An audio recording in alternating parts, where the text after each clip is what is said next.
Hi, I spoke to some folk before we finished class about the possibility of doing some video tutorials to give you some work to do at home in the long hours of isolation. Keep you busy, keep your hand in, keep your hand moving, that sort of thing. Keep you thinking about making art.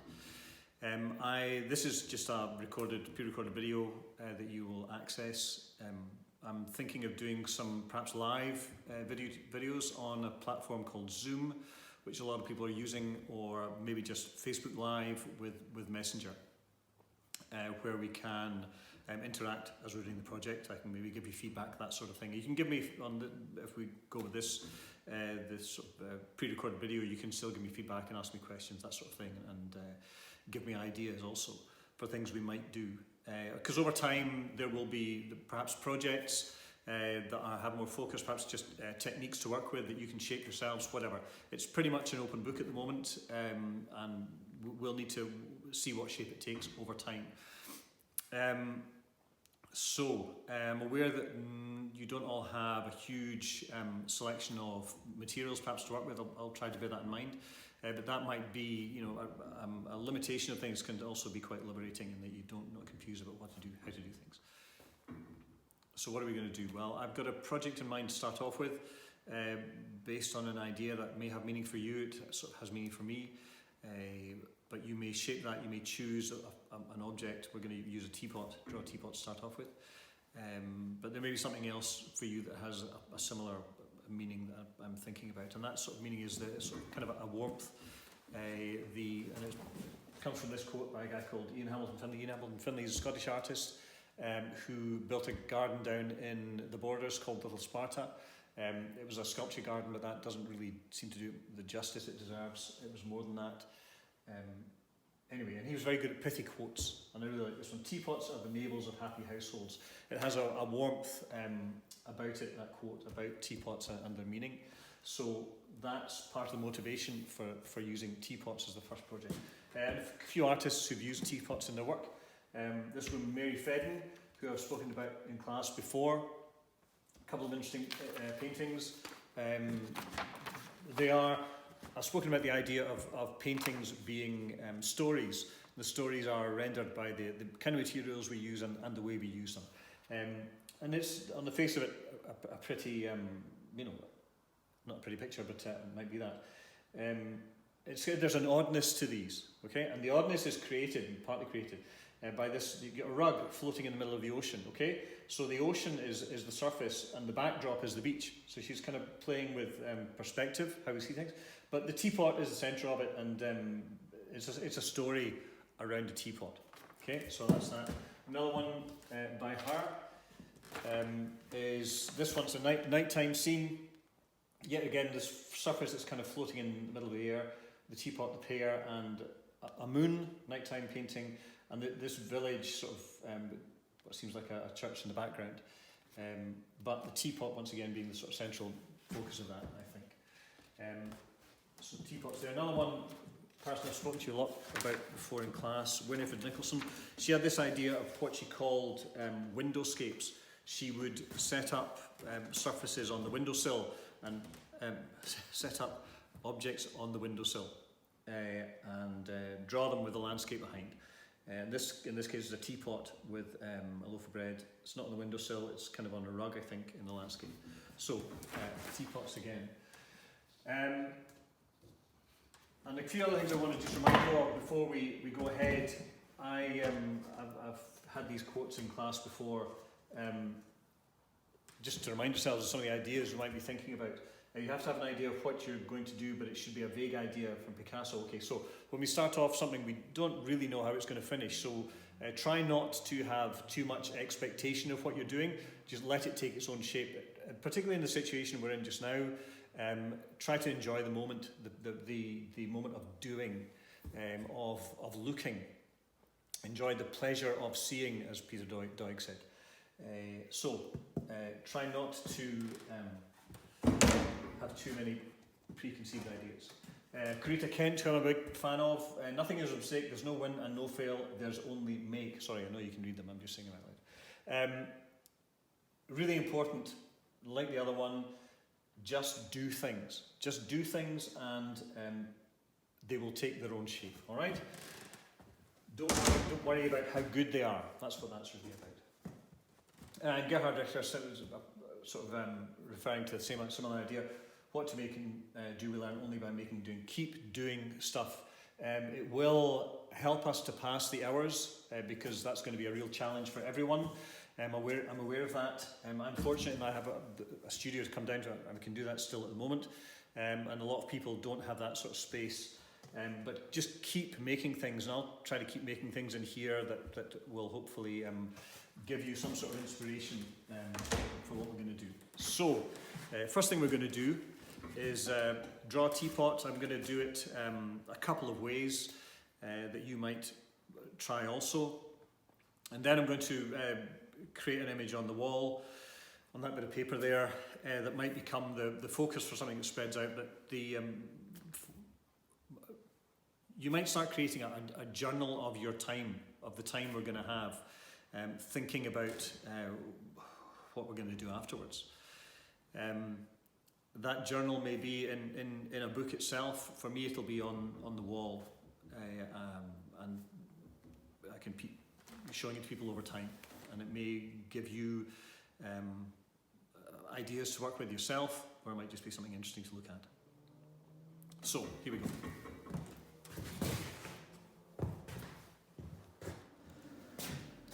So, we're going to draw the teapot in a minute. It's a couple of days since I did the first bit of the video, the bit you've just seen. I had to go up the road after that and do some stuff, and yesterday I spent talking to the family about social distancing, how we're going to deal with the challenges of the next weeks, months.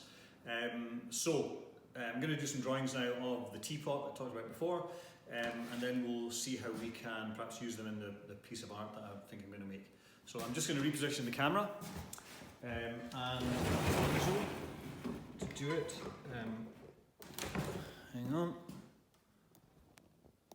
Yeah, that's not too bad. So a couple of things just before we start. You're seeing the teapot kind of straight on. You're on the same kind of picture plane as the teapot. I'm seeing it from the side, so I'm seeing it from a different angle. So my drawings will look different from the way that you're seeing it. So the first thing I want to do is a one-line drawing. Continuous line drawing, and what that means is you put your pencil on the bit of paper and you keep it there. You don't lift it. If you want to look at the object again, you leave your pencil on the paper and look and come back. So the great thing about one-line drawings, continuous line drawings, is that you can't, what I call, edit yourself. You can't go backwards. You can't lift the pencil off and sort of redraw. If you want to do that, you've got to go back. You can't lift it and go back. If you want to go back, you've got to move the pencil. So you end up with this quite a messy drawing. But drawings, I quite like that. Anyway, so here we go. Find a place to start. I'll rub that off so it's not confusing people. Normally you wouldn't use a rubber in a one-line drawing, so I'll find a place to start. I'll start at the bobble at the top. Now, I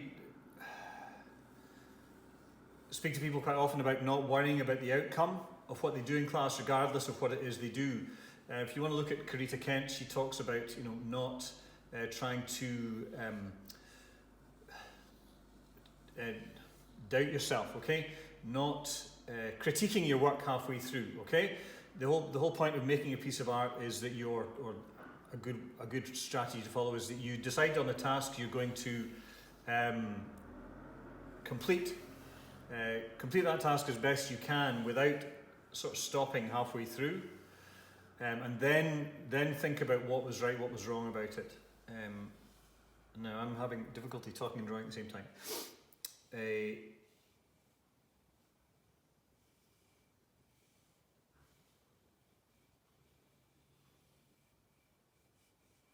So not lifting the pencil off, and it does look pretty messy. When I start the next drawing, I tend to start it in a very similar way. I like that way of working. I don't expect you to necessarily work the way that I work, but I quite like just sort of scanning around the bit of paper to see where things are. Now this is actually, I think, not going too bad. You never know until you get back from a piece of work if it's really okay. A couple of things about drawing something symmetrical. I'll stop and do some pointing once I've done the drawing. the widest point of something that's round, okay, symmetrical but round, is always parallel with your plane of vision. Okay, I'll illustrate that once I've finished this drawing. Okay, that'll probably do me. It's not as messy as I'd hoped it would be, if I'm honest, because that illustrates the idea of one-line drawings much better when they're messy. So there's for me, you're seeing the teapot very kind of flat on, or more flat on than I am. For me, that's the picture plane, so it's actually at an axis like that for me. Okay. Whereas for you it'll be much more straight. Anyway, so when you're looking at something that's round, okay, the widest part of that is across there for you, your picture plane. Okay, if I move the teapot, the widest part is still there. Okay, it remains parallel with your field of vision, and with something that's round. Okay, so that's quite a handy thing to remember. Okay, so I've done my one-line drawing. So there, one-line drawing. It actually went pretty quickly. I should have done that. Part of the reason for doing them is very often when people draw, you'll draw and you go, draw a bit and you go, oh, I'm not sure about that. Go back and keep what I call editing yourself. And one-line drawings, continuous line drawings stop you from doing that. You have to move forward constantly, which I think is a good mental approach. It's a good state of mind to be in as regards your work. So there you go, continuous line drawing. I'll stop that. This is always meant to be a quick drawing. I use it for warm-up in a lot of the drawing classes.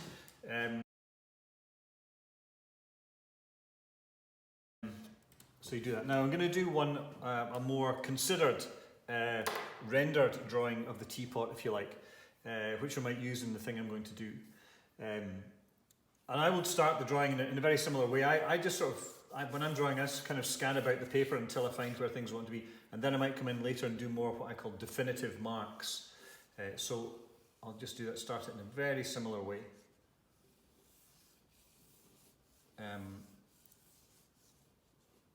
Now, there's if any of you are catching up on us, new to us, a thing I've talked about before is slightly unfair to give people who are new or less confident about making art. And making art is a huge part of making art is confidence, is belief in what you're doing. And if you're just sort of starting out or experimenting with the idea of what you might do, confidence is really important. And giving people things that are symmetrical is not great for your confidence, because you want them to be symmetrical. Don't be too worried, concerned about how great your outcome is, particularly in the situation we find ourselves in. It's all about just doing things. Keep focus. It's important that you're interested in those things that you're doing right now. There's the axis that this teapot is on for me, between the spout and the handle. Okay. I'm just marking that in, and you can make as much mess of your drawing as you like, of your piece of work as you like, as long as it gives you as long as it says what you're trying to make it say. Yeah, I don't mind messy drawings. Get that axis a bit more there. Yeah, just art is a practice thing. The more you can do and not worry about what you've done, the better you'll become. Strange thing and slightly contradictory thing to say, but it's true. We're all guilty of editing ourselves in our lives, whereas if we could just get on with it, we'd all be a lot more productive. So that's not too bad. Here's me, I'm worrying about my outcome because I don't want to look really, really bad on the video. Because I'm stupid like that.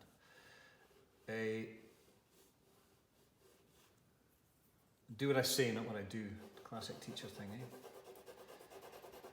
I'm gonna do some rendering of light and dark. So when I do value tone, I like to hold when I'm drawing with long and draw more from my shoulder. Try not to lean too much on the paper. If you lean on the paper a lot, your range of movement is quite small. If you take your hand off the paper, your range of movement can be much bigger. Now, that's also a confidence thing. So start your drawing wherever you feel is appropriate in terms of your technique. You will develop your own technique. One of the reasons I don't demonstrate too much in class is that you tend to find people might think, oh, that's the way the teacher's doing it, Ewan's doing it, or whoever is doing it, so that's the way I should do it. And that's not really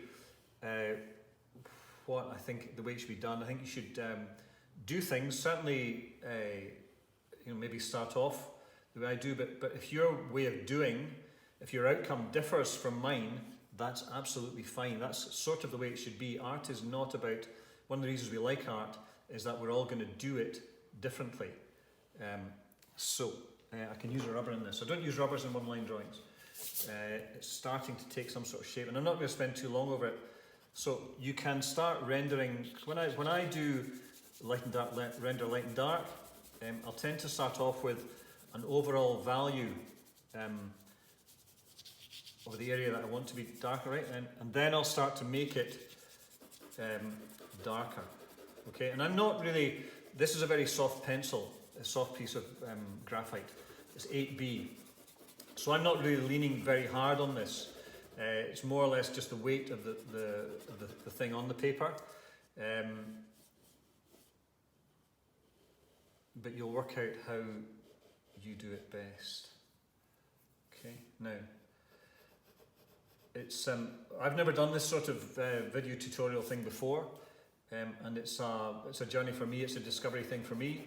I'm quite self-conscious about it. I'm self-conscious about demonstrating anyway, but I'm particularly self-conscious about this because you can replay it as often as you want and see the faults. So, I remember when I started doing the evening classes that have led to this Art4you Scotland, very first class I was sweating buckets, literally. No, that's not a very nice thing to say, but true, I was very, very nervous. And I'm quite nervous about doing this, as I say, because people can replay it. So, try and forget about that and get on with it. And if I can master that, it'll be a good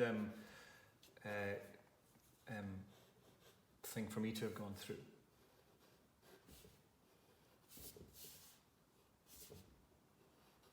So I'm not going to spend forever making this as perfect as possible.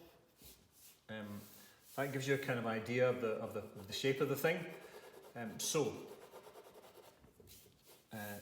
There's a roof light here, so the light's coming kind of straight down on this. So it's excuse me, tends to be darker underneath. Now, that's made a bit not so neat.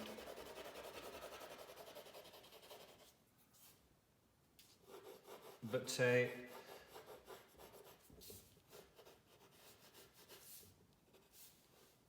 just in the time, weeks, months ahead, just do anything. Doodling is a great thing to do to occupy your mind, to fish about inside your head, and doing that you'll get other ideas of what it is you might want to do. There you go. That's all I'm going to do on this. There is a wee stand on it which I can just see poking through the bottom, like that. He says, leaning on the paper. Right, that'll do for my teapot. And I'm going to do something with that, so I'll stop this video, reposition the camera, and talk to you about what it is I'm going to do. All right? So I'm going to do a video on, do a drawing on this bit of paper on the wall, and I'm going to do it. I use the teapot as a motif in the drawing. I'm going to use the one drawing I just did, and put that onto this big drawing. So probably stick it onto it. Kind of playing with this idea of the Winfred Nicholson or the Mary Fredden thing, this sort of kind of teapot in a setting.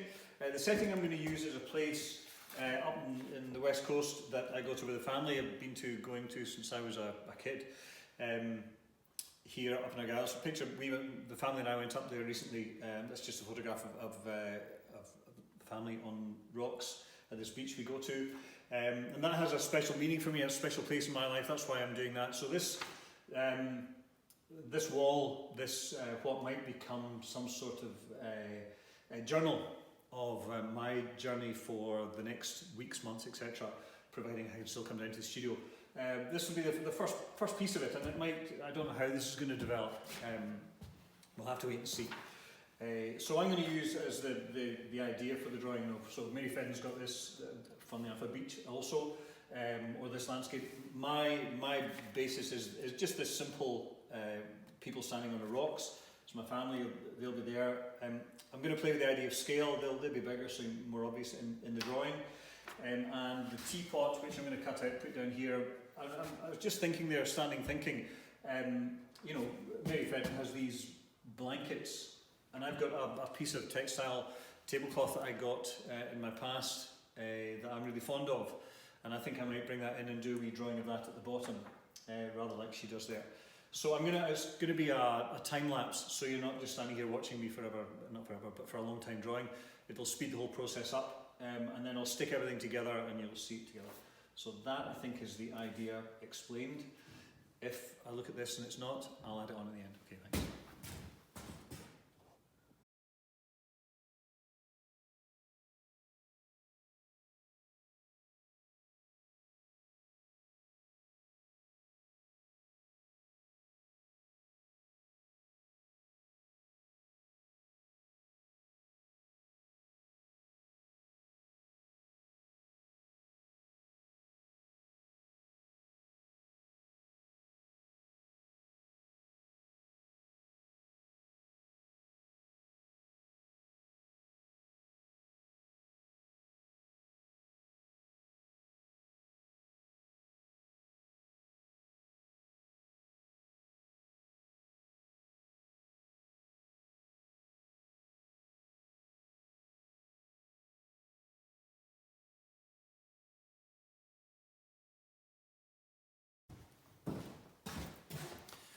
So there you go. Try creating a drawing using an object that perhaps has meaning for you. I used the teapot, using the techniques I showed, one-line drawing, and then perhaps using a pencil to render value, shape, tone. Then perhaps build a picture with using other elements that have meaning for you. I use a place that I've been going to for a long time in the family, together along with the teapot, which has meaning for me. Yeah. The other thing is, I guess, tea is meant to be drunk, not just reflected on. So, let us know what you think. Hope you're all well. Take care.